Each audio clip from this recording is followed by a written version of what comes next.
Hello बच्चों, class 6 विज्ञान का चैप्टर 2 वस्तुओं के समूह बनाना। आज हम इस क्लास में जो है पारदर्शिता के बारे में पढ़ेंगे कि पारदर्शिता क्या होती है। और पिछली क्लासों में हमने जो है पदार्थों के बारे में पढ़ा, पदार्थों के गुणों के बारे में पढ़ा और जो हमने विलेय और अविलेय पदार्थों के बारे में पढ़ा। आज की क्लास में हम पारदर्शिता पढ़ेंगे। पारदर्शिता को समझने से पहले आप एक कहानी समझिए, जैसे कि लुका-छिपी का खेल। आप बचपन में थे और जब बचपन में थे तो आप जो है एक खेल खेलते थे लुका-छिपी का। और लुका-छिपी का खेल खेलने में जो सभी दोस्त जो होते हैं, वो क्या करते हैं, छुपते हैं। और छुपने के लिए आप कैसी जगह का चयन करते हैं कि जहाँ पर आप अपने आप को छुपा सकें। जैसे कि यहाँ पर एक काँच का ग्लास है, यहाँ पर एक दीवार है, तो ये तो हो गया काँच, ठीक है? और ये क्या हुई? दीवार। आपने क्या किया, आप इन दोनों में से किसका चयन करेंगे छिपने के लिए? तो जब आप खेल रहे थे लुका-छिपी का, तो आप क्या करेंगे, इस दीवार के पीछे छिपेंगे। क्यों? क्योंकि काँच के अंदर से आपको अपना दोस्त जो है, जो खेल रहे थे, वो ढूँढ लेगा। तो आपको ऐसी जगह का चयन करना है, जहाँ पर आपको आपका दोस्त जो है, वो ढूँढ ना सके। तो लुका-छिपी के खेल में क्या हो गया कि आपको ऐसी जगह का चयन करना है जहाँ पे आपको दोस्त ढूँढ ना सके, ठीक है? तो इसी कहानी के माध्यम से हम जो है पारदर्शिता को समझेंगे। देखिए, हमने खेल खेल लिया, अब पारदर्शिता को समझते हैं। उन पदार्थों अथवा सामग्रियों, तो कुछ पदार्थ ऐसे होते हैं, अब देखिए काँच के अंदर अगर आप पीछे छुपेंगे, तो आपका दोस्त आपको सामने से ढूँढ लेगा कि ये छिपा हुआ है यहाँ पर, तो आपको पकड़ लेगा, ठीक है? लेकिन वहीं आप दीवार के पीछे छिपेंगे, तो आपका आपका दोस्त नहीं ढूँढ पाएगा, ठीक है? तो कुछ पदार्थ तो ऐसे होते हैं, जिनसे आर-पार देखा जा सकता है। अब जैसे कि काँच, तो काँच से आर-पार देखा जा सकता है, ठीक है? और वहीं दीवार ले ली हमने, तो उस दीवार से आर-पार नहीं देख सकते, तो आपका दोस्त नहीं ढूँढेगा। तो जिसके आर-पार हम देख सकते हैं, उनको तो हम कहते हैं पारदर्शी, अर्थात जिन्हें हम आर-पार देख सकते हैं। और जिनके आर-पार हम नहीं देख सकते, उन्हें कहेंगे अपारदर्शी। अब आप कहेंगे, सर हम जो काँच होता है, मुँह देखते हैं, उसमें तो हम आर-पार नहीं देख सकते। बेटा वो काँच नहीं होता बच्चों, वो क्या होता है, शीशा। शीशा का मतलब कि उस होता तो वो काँच ही है, लेकिन उसकी काँच जो होता है ये, मान लीजिए, तो इस काँच की एक तरफ मतलब कि इसमें 2 हिस्से होते हैं, जैसे कि ये काँच है, तो इसके अगले वाला हिस्सा और पीछे वाला हिस्सा। तो इसके पीछे वाले हिस्से पर अगर हम पॉलिश कर दें, तो फिर ये क्या बन जाएगा, हमारे लिए मुँह देखने का काँच बन जाएगा, ठीक है? लेकिन अगर हम पॉलिश नहीं करेंगे, तो हम इससे आर-पार देख सकते हैं, ठीक है बच्चों? तो इस तरीके से पारदर्शी और अपारदर्शी पदार्थों की हमने चर्चा की। अब देखिए कि उन पदार्थों अथवा सामग्रियों जिनसे होकर वस्तुओं को देखा जा सकता है, उन्हें हम पारदर्शी कहते हैं। जैसे कि काँच के अंदर, तो काँच के हम आर-पार देख सकते हैं। इसी तरीके से जल, अगर मान लीजिए जैसे कि एक पात्र ले लिया हमने, ठीक है? और इस पात्र में हमने क्या किया, एक काँच का जब जार ले लिए इस तरीके का, और इस काँच के जार में हमने पानी भर दिया, ठीक है? अब इस एक वस्तु इस तरफ रखी हुई है, कोई भी मान लीजिए ये मोमबत्ती जल रही है, ठीक है? और दूसरी तरफ आप इस तरफ से देख रहे हैं, तो आपको ये मोमबत्ती जो है जलती हुई दिखाई दे जाएगी। तो क्या था? काँच भी था, तो वो भी पारदर्शी है, और जल भी था यहाँ पर इसके अंदर भरा हुआ, तो जल भी क्या है? पारदर्शी है।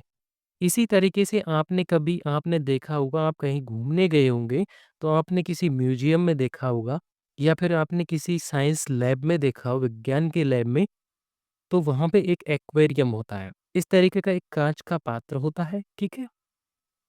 इसके अंदर पानी भरा होता है और इसमें जैसे छोटी-छोटी मछलियाँ जो हैं, वो डाली हुई होती हैं, ठीक है?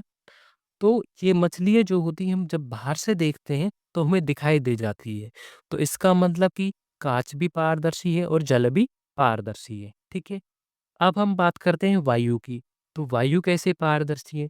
अब वायु में हम जो है कितनी भी दूर तक देखें, पूरे वायुमंडल में जो वायु फैली हुई है, फिर भी हम चीज़ों को देख पा रहे हैं, तो वायु भी क्या है? पारदर्शी है। तो जिन पदार्थों अर्थात सामग्रियों जिनसे होकर वस्तुओं को देख सकता है हम, उनको हम पारदर्शी कहते हैं। जैसे कि कांच हो गया, जल हो गया, वायु हो गया, और कुछ प्लास्टिक भी ऐसे होते हैं, जैसे कि आपने जो है आप किसी किराने की दुकान पर गए होंगे या फिर आपने कभी मिठाइयाँ खरीदी होंगी। तो मिठाइयाँ खरीदी होंगी आपने, तो कुछ प्लास्टिक के डब्बे देखे होंगे इस तरीके के, जिनके अंदर जो टॉफ़ियाँ रखी हुई होती हैं। तो उनको क्या करते हैं हम, और इस तरीके से ऊपर ढक्कन लगा हुआ था। तो टॉफ़ियाँ जो होती हैं इसके बाहर से ही जो हमें दिखाई देती हैं कि इसके अंदर ये टॉफ़ी रखी हुई है। फिर भी ये प्लास्टिक है, लेकिन जो कुछ सफ़ेद कलर के प्लास्टिक आते हैं, उनमें हमें वस्तुएँ रखी हुई दिखाई दे जाती हैं। वहीं आप मिठाइयों की दुकान पर गए होंगे, तो भी जो आपने देखा होगा कि मिठाइयाँ हमें दूर से ही दिखाई दे जाती हैं कि कौन-कौन सी मिठाइयाँ इसकी दुकान में रखी हुई हैं। बिस्कुट के आपने डब्बे देखे होंगे दुकान पे, तो बिस्कुट जो है वो डब्बे के अंदर रखे होते हैं, तो भी वो हमें उसके अंदर दिखाई दे जाते हैं, क्योंकि वो कुछ प्लास्टिक ही ऐसा है जिसे हम आर-पार देख सकते हैं। ठीक है? अब बात करें हम कुछ पदार्थ जो होते हैं, उनको हम आर-पार नहीं देख सकते। कुछ प्लास्टिक ऐसे होते हैं, कुछ धातुओं के डिब्बे ऐसे होते हैं जिनसे हम उस पदार्थ को आस-पास मतलब कि आर-पार नहीं देख सकते। कुछ पदार्थ जिनसे होकर वस्तुओं को आर-पार नहीं देख सकते, उन्हें अपारदर्शी कहा जाता है। जैसे कि बंद लकड़ी के बॉक्स। अब लकड़ी के बॉक्स के अंदर क्या वस्तु रखी है, वो हमें नहीं दिखाई देगी। इसी तरीके से जो गत्ते के डिब्बे आते हैं, उसके अंदर भी हमें नहीं दिखाई देगी। धातु का पात्र, जैसे कि आपके घरों में बक्सा होता है।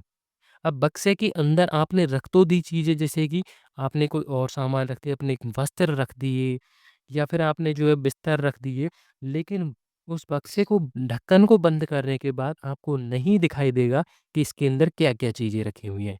ठीक है? तो जो पदार्थ जो होते हैं, जिनसे होकर वस्तुओं को नहीं देखा जा सकता, उन्हें हम अपारदर्शी कहते हैं। ठीक है बच्चों? तो हमने यहाँ पर पारदर्शी और अपारदर्शी में जो है बड़ी अच्छी से जो अंतर करना सीख ली है। अब बात करते हैं आगे आपकी क्लास में जो है चैप्टर में एक क्रियाकलाप दिया हुआ है, और इस क्रियाकलाप के माध्यम से हम जो है एक इम्पोर्टेंट टॉपिक को समझने की कोशिश करते हैं। देखिए, यहाँ पे एक बल्ब जल रहा है, जो कि घरों में होता है। आप ऐसा करके अपने घर पर देख भी सकते हैं, लेकिन ध्यान रहे सावधानी से करें, ठीक है?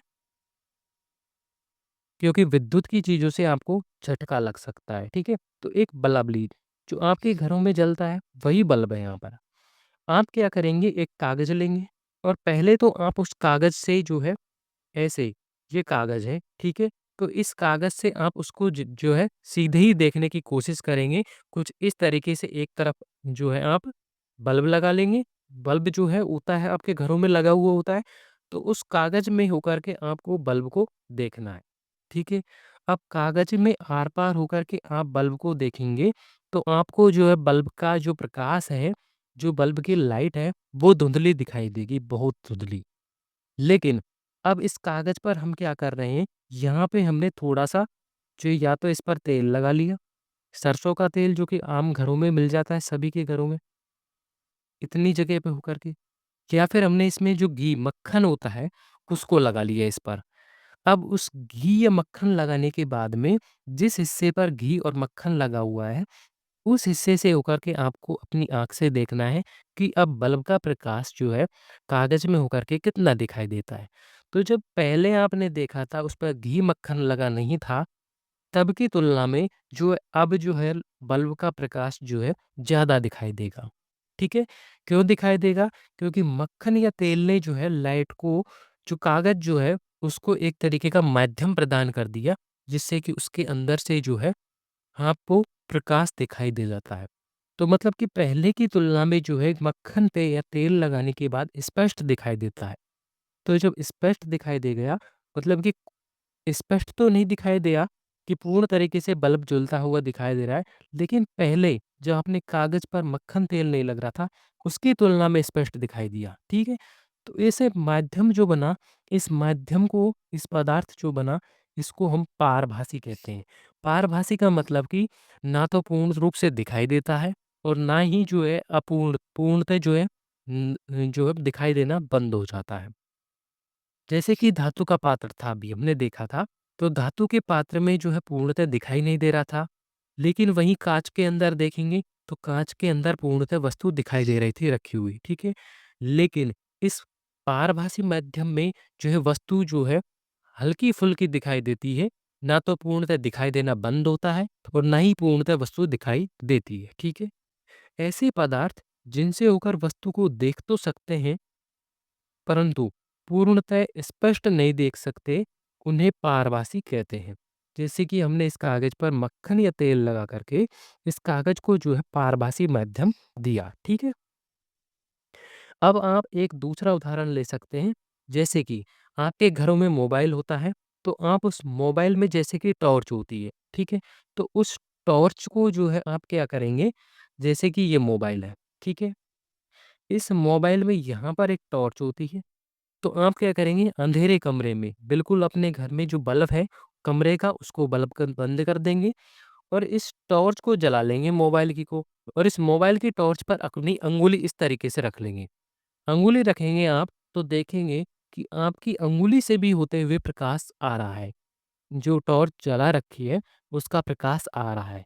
तो ये कैसा माध्यम हो गया? एक पारभासी माध्यम हो गया क्योंकि प्रकाश फिर भी आपकी अंगुली से होते हुए आ रहा है। ठीक है? अंधेरे कमरे में टॉर्च के काँच को टॉर्च जो होती है घरों में पै आपने नहीं देखी हो तो आप जो मोबाइल के टॉर्च से इसका प्रयोग कर सकते हैं। लेकिन कमरे में टॉर्च के काँच को टॉर्च का जो काँच है उसको ऐसे हथेली से दबा लीजिए और दबाने के बाद में ढकने पर स्विच ऑन कर दीजिए उसका। तो हाथ पारभासी की तरह कार्य करता है, मतलब कि हाथ से जो है होकर के प्रकाश जो है आने लग जाता है। ठीक है? तो हाथ जो हथेली जो है कैसा कार्य करेगी? पारभासी का काम करेगी। ठीक है बच्चों? अब बात करते हैं हम पदार्थों के समूहन की। अब हमने यहाँ पर देखा कि जो पदार्थ जो होते हैं, वो दिखाई दे जाते हैं, पारदर्शी या अपारदर्शी या फिर पारभासी की तरह कार्य करते हैं। लेकिन अब हमने पहले पढ़ा था कि हम पदार्थों का जो समूह करते हैं, कि हम पदार्थों को एक जगह पर रखते हैं। जैसे कि आपने अपने रसोई में देखा होगा खाना बनाते हैं, तो आप जो है जैसे कि जो मसालादानी होती है जिसमें मसाला हम एक साथ रखते हैं, उसमें एक तरफ हम नमक रख दिया, एक तरफ उसमें मिर्ची, एक तरफ उसमें जीरा रखते हैं, एक तरफ उसमें धनिया रखते हैं सूखा। इसी तरीके से एक तरफ हल्दी का डब्बा होता है और इसके अलावा उसमें जो है और कुछ चीज़ भी रख सकते हैं। तो वो सभी जो एक साथ रखते हैं हम, तो हम एक साथ क्यों रखते हैं इन सारी चीज़ों को? हम नमक को जैसे कि रसोई है, मान लीजिए ये पूरी एक रसोई बनी हुई है, तो हम नमक को यहाँ रख दें, मिर्ची को यहाँ रख दें, हल्दी को यहाँ रख दें और जीरे को यहाँ रख दें और जो धना है उसको यहाँ रख दें। तो हम इन सब चीज़ों को एक जगह पर ही क्यों रखते हैं? तो एक जगह पर रखने का कारण है कि एक तो जो वस्तु को ढूँढने में आसानी होती है, ताकि हमें वस्तु का जब भी कार्य पड़े, तो हम उसको आसानी से ढूँढ पाएँ। फिर उसके गुणों का अध्ययन कर पाएँ, अगर वस्तुएँ एक साथ रखी हुई हैं, तो हम उनके गुणों का अध्ययन कर पाएँ कि वस्तु में कौन-कौन से गुण हैं। इसी तरीके से मान लीजिए एक पुस्तकालय है जहाँ पर किताबें होती हैं। तो वहाँ पर आपने देखा होगा कि एक तरह की किताबें जो हैं, वो एक जगह पर रखी होती है। जैसे कि यहाँ पर मान लीजिए अभी क्लास 6 विज्ञान की रखी हुई हैं किताबें, तो यहाँ पर आपको वही किताबें मिलेंगी। यहाँ पे 6th क्लास की रखी हुई, यहाँ पे 8वीं क्लास की, यहाँ पे 9th क्लास की, यहाँ पे 10वीं क्लास की, यहाँ पे 11वीं की, यहाँ पे 12वीं क्लास की। तो आपको ऐसा करने से क्या होगा कि किताबें ढूँढने में जो है ज़्यादा समय नहीं लगेगा। पहली बात तो वस्तुएँ आसानी से मिल जाएँगी। दूसरा वस्तु मिल गई तो उसके गुणों का अध्ययन कर पाएँगे कि इसके अंदर क्या चीज़ है, कि इस वस्त किताब रखी हुई है, तो इसके अंदर क्या है, कौन-सी किताब है, इस किताब में क्या लिखा हुआ है, कहानी की किताबें कुछ यहाँ पे रखी हुई हैं। तो इनसे क्या होगा हमें उन वस्तुओं को ढूँढने में आसानी होगी और उनके गुणों का अध्ययन करने में भी आसानी होगी, ठीक है? जैसे कि देखिए वस्तुओं को सुविधा तथा उनके गुणों के अध्ययन के लिए एक साथ समूहित किया जाता है। तो अब हम समूहित क्यों करेंगे? ताकि वस्तु हमें आसानी से शीघ्रता से मिल जाए। जब भी हमें उस वस्तु की ज़रूरत पड़े, हम उस वस्तु को तुरंत ढूँढ सकें, हमें तुरंत मिल जाए और फिर उसके गुणों का क्या करें? अध्ययन कर सकें। ठीक है बच्चों?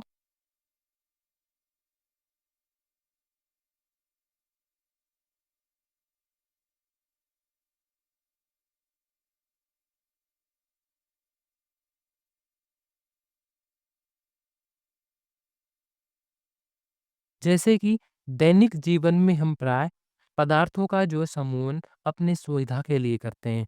हमारे जो रसोई की बात की गई है, क्योंकि हम वहाँ पे जो पदार्थों का समूहन है, वो क्यों करते हैं? घर में अपनी वस्तुओं का सामान्यतः इस प्रकार करते हैं कि एक जैसी वस्तुएं एक साथ रखी हों। अब जैसे कि आपको खाना बनाना है, तो सभी तरह की दालें होती हैं। दाल जो होती है 4 तरह की होती है, जैसे 4-5 तरह की होती है, जैसे चने की दाल हो गई, मूँग की दाल हो गई, मसूर की दाल हो गई, तुअर की दाल हो गई, अरहर की दाल हो गई। तो इन सभी दालों को अगर हम अपने घर में रसोई में एक साथ रखेंगे, तो हमें ढूँढने में आसानी होगी। ताकि हम जब भी दाल बनाएँगे, तुरंत हम उनको एक साथ ढूँढ सकेंगे। तो एक जैसी वस्तुएँ एक साथ रखी होंगी, ठीक है? इसी प्रकार आपने पसारी की दुकान पर देखा होगा, जहाँ पर सभी प्रकार के बिस्कुटों को एक साथ रखता है। क्योंकि आपको जैसा बिस्कुट चाहिए, तो वो तुरंत वहाँ से निकाल कर के दे देता है। अब अलग-अलग प्रकार के बिस्कुटों को अलग-अलग जगह रख देगा, तो उसे ढूँढने में दिक्कत आएगी। फिर आपने जैसा कहा, वैसा बिस्कुट उसे नहीं मिलेगा, क्योंकि उसके हर बिस्कुट के गुण क्या हैं, अलग-अलग हैं। तो उन सभी गुणों का भी अध्ययन करने में हमें आसानी होती है, ठीक है? इसी प्रकार किसी पुस्तकालय में एक जैसी पुस्तकों को एक साथ रखना होता है, क्योंकि सभी पुस्तकों को ढूँढना आसान हो जाएगा और फिर जो उनके गुणों का भी अध्ययन करना आसान हो जाएगा, ठीक है? अब इसका दूसरा महत्वपूर्ण गुण है कि पदार्थों का समूहन करते ही क्यों हैं हम? तो पदार्थों के इस प्रकार समूह में बाँटकर उनके गुणों का अध्ययन करना तथा इन गुणों में किन्हीं पैटर्नों का अवलोकन करना सुविधाजनक बन जाता है। जैसे कि अब मैंने बताया था आपको कि पुस्तकालय में जो पुस्तकें रखी हुई हैं, तो वो वहाँ पर छठी की, 7वीं की, 8वीं की, 9वीं की, 10वीं की कुछ इस तरीके से किताब रखी थी। अब मान लीजिए हम इन किताबों को कुछ इस तरीके से रखते हैं कि यहाँ से यहाँ तक जो है किताबें, जैसे कि यहाँ पर जो है विज्ञान की किताबें रखी हुई हैं और विज्ञान की कौन-सी किताबें रखी हुई हैं, क्लास 6 से लेकर के 12th तक की, 12 तक की, कक्षा 6 से लेकर के 12वीं तक की विज्ञान की किताब सभी इसी जगह पर रखी हुई है। यहाँ पर हिंदी की रखी हुई है, ठीक है? ऐसे ही कक्षा 6 से 12 की, और यहाँ पर जो है गणित की रखी हुई है, ठीक है? तो यहाँ पर जब विज्ञान की रखी हुई है, तो हम पढ़ेंगे, तो हम क्लास 6 की पहले विज्ञान पढ़ ली, फिर आप क्लास 7th की पढ़ोगे, तो आपने देखा कि हर क्लास में जो है, क्या है, एक उच्च स्तर का ज्ञान रखा गया है। तो आपने देखा कि पहले जो ज्ञान था, वो कम था, लेकिन जैसे ही आपने क्लास 6-7 की विज्ञान पढ़ी, तो उसमें जो है उससे थोड़ा बढ़ के ज्ञान मिला। तो आपने देखा कि एक पैटर्न बन रहा है कि ज्ञान का लेवल क्या हुआ? बढ़ता जा रहा है। क्या ले बढ़ता जा रहा है, ज्ञान का स्तर बढ़ता जा रहा है। जो भी उसमें गुण हैं, उनके स्तर बढ़ते जा रहे हैं, तो इनमें क्या बना, एक तरीके का पैटर्न बनता है और उसी पैटर्न का जो हमें अध्ययन करने में आसानी होती है, सुविधाजनक बन जाता है। ठीक है बच्चों? तो बच्चों हमने यहाँ पर जो है क्लास 6 विज्ञान का जो चैप्टर 2 है वस्तुओं के समूह बनाना, उस चैप्टर में जो-जो भी इम्पोर्टेंट लाइनें थी, जो-जो भी इम्पोर्टेंट टॉपिक थे, वो हमने यहाँ पर कंप्लीट कर ली हैं। अब इसकी अगली क्लास में जो है हम इसमें जो अभ्यास प्रश्न है बुक में दिए हुए, उनको सॉल्व करेंगे। ठीक है बच्चों? तो चैनल को सब्सक्राइब करिए, वीडियो को लाइक कीजिए।